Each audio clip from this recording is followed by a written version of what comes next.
Welcome to my presentation on the mutating character of luxury beliefs within society. This is rooted in an article by Rob Henderson entitled How the Luxury Beliefs of an Educated Elite Erode Society. And it's mostly rooted in looking at the distinction between past luxury practices, and the present in the modern day.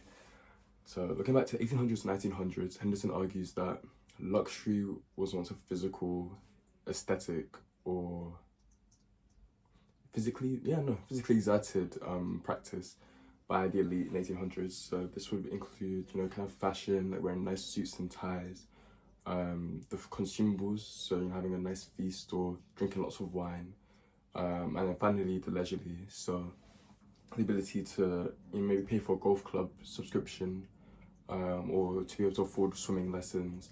All these things are ways that the elite interact with society, exerting their disposable income in ways that the working class would struggle to.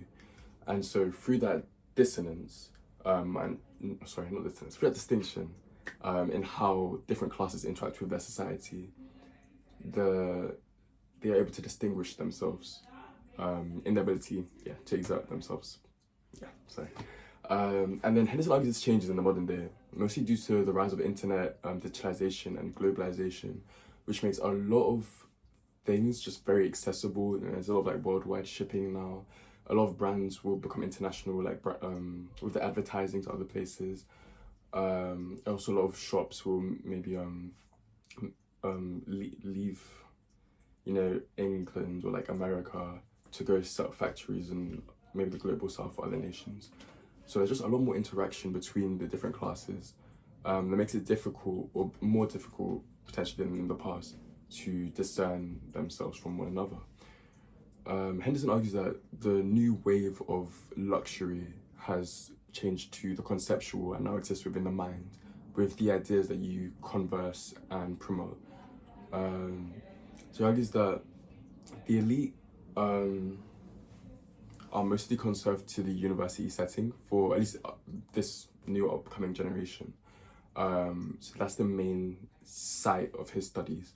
And he argues in these university settings, it's so likely for members or children of the elite to promote lifestyles or ideas that they themselves wouldn't uphold or follow. So a big example of this is, he says, the idea that monogamy is outdated. This is likely to be dispersed by, he argues, by someone within the university setting, although they themselves are unlikely to follow such a route, because going to university, they're already in a rather traditional structure, and they're likely to replicate that moving forward.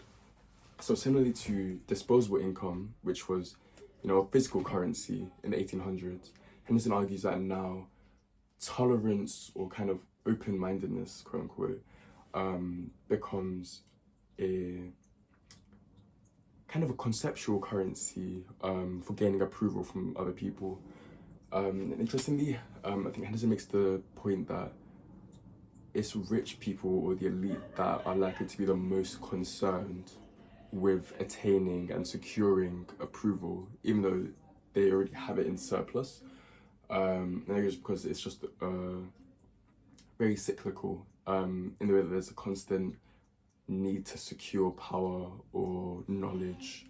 I know that this is why in the university setting, many students are likely to be very eager to engage in conversation about the controversial topics or political action, because in a way it's still a pathway to exert your knowledge or intelligence, or perceive the righteousness onto the listener, which is likely someone that's going to be from a lower class or background once you leave the university setting. That said, I think this is a very big point of contention for me with Henderson, because he makes the assumption that marginalized people wouldn't be able to have the vocabulary to discuss these topics. I don't have the quote, but he says, like when it comes to ideas of like cisgenderism, heteronormativism, that working class people would be too busy having a real life or having a job to know about and engage with these topics. And I feel like, especially given how aware Henderson is of globalization and the change in modernity, it seems like a strange point to stop and limit the working class here at vocabulary, especially given that with the internet and with digitization, so much of words and engagement is available to be seen and consumed. And on top of that, I believe there's all the most marginalized studies, such as like feminism, queer studies, black studies, go into the internalization and kind of submergence of suffering that a lot of marginalized people face, which is then invisibilized. So then they're actually inhibited from discussing these topics rather than they themselves not knowing it. I think as well, marginalized people would probably be the most adept at using the right vocabulary or terminology to discuss these topics, rather than someone who's kind of siphoned it from a university setting, which is inherently quite limited or limiting.